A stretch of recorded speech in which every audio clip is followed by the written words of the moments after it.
Okay, so this ended up going horribly, but uh, that's kind of to be expected. So, in terms of block one, we have for the Shenmue animations, we have the header here, followed immediately by the block one, which is highlighted in blue. And for each one of these block one values, we have a drawing. Each one of those is a 16-bit value. The bottom 3 bits are not used.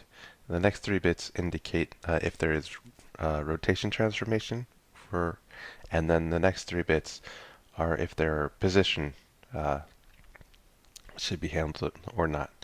And then here we either have the top 7 bits from 9 to 15, if that's right, 6 bits, um, 7 bits, whatever.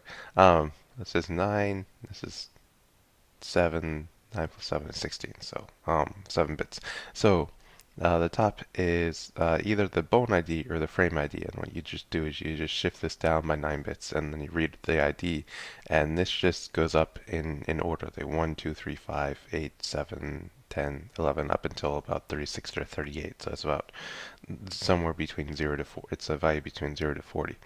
And I was thinking that this might possibly be the frame ID if it just goes up, because that would make sense. Then you would just have the length of the animation declared by how many um, indexes up here. If you have a value frame ID or frame index declared here, then that just represents a keyframe, and it would just loop through each keyframe, and then loop through. It would just go through each keyframe, and then it would loop through all of the bones on their own. The problem is that doesn't seem to be happening. This actually does seem to be the bone ID. So I made the prediction that if the game is reading up until 00, it's starting from here and the end of the block is actually here. So I thought if it was reading from here to 00, that if I replace one of these values with 00, that would mean the animation would terminate early in loop. So like if you're walking, one leg would just repeatedly move forward. It wouldn't complete the entire walk animation. So that was my um, um, if it is um,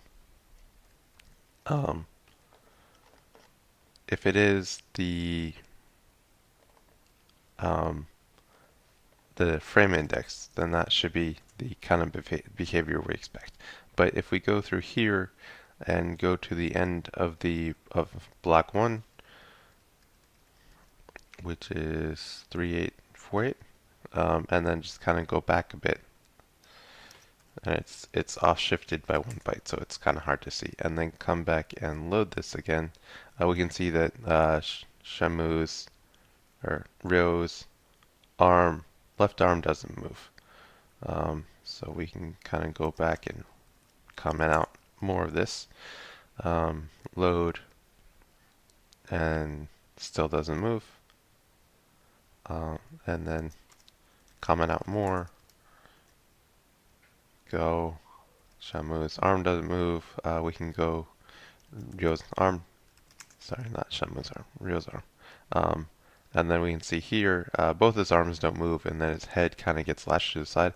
I think what happens is when it switches from idle to walk animation, the game tries to do some kind of weight to predictive position or something like that, or some kind of calculation when it transitions from one animation to the other, and that's kind of why the first frame or so gets wonky, but after that it kind of sinks into the actual animation key tracks, and then you can see that his most of his body at this point, most of his body isn't moving. It's just kind of stationary during the actual animation. So his entire upper body is just stopped at this point. And then we can kind of just go through and just comment out a lot, and we should see that while the first frame is weird, the second frame is you know boom. And we can see that now the animation has stopped up to his hip. Only one of his legs is moving, and we can actually go back all the way and comment out from here.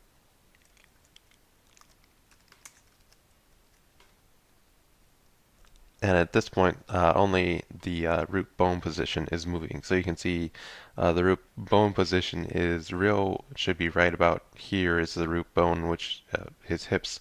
And the game uses the root bone position to kind of bobble real up and down as he's walking. And so everything is completely stationary except for the root bone position, which causes this to happen.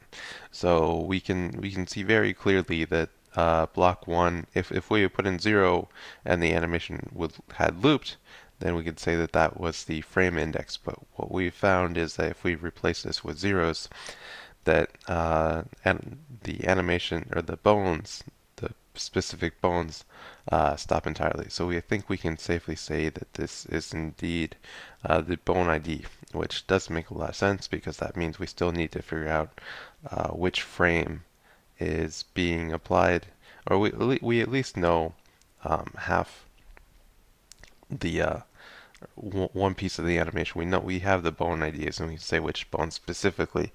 Um, the nice thing we need to figure out is how many frames and which keyframes, and then we also need to figure out how they're doing the lookup for the transformation table to actually figure out the specific values for each bone. So that's it. Just kind of confirming, doing a small experiment to confirm what's going on. And I guess we'll just kind of move on to block 2, block 3, block 4 to see if there's any hints to see where they look up the transformation values in block 5 or if they have some kind of key index or keyframe value somewhere. So that's it for this video. See you next time.